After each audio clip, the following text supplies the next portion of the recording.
Да, и тук винаги е било. И има ли някой за теб? Има, нали? Има.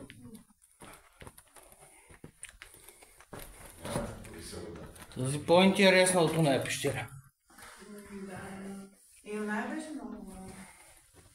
Даже тук има сталактитчета някакви фолгичи, тръгнали да се образува точно над главата ти.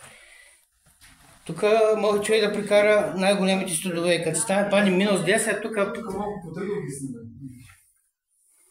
Да, тук са тръгнали. Там има около 7-8 санта. Това е. Съмнително млада пещера, ще да кажем. Аз много впечатли. Ягодинска. Вътре можеш да видиш всички пещерни структури в една пещера. Там пак е лекичко, виж как сети. Там где почва сталактич. Виж. Водичка има. Орфеевото кланичи. Там горе. Има някаква дейност? Няма. Бутилки само. Тук е нашата пътека.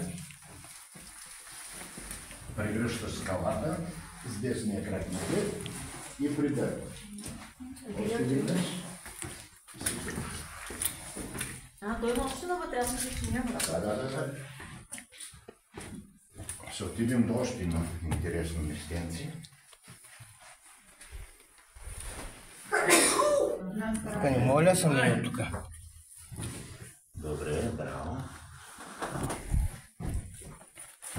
Може ли да ми слушне какво няма? Да. Нещо те телефона не е. Супер, мерси.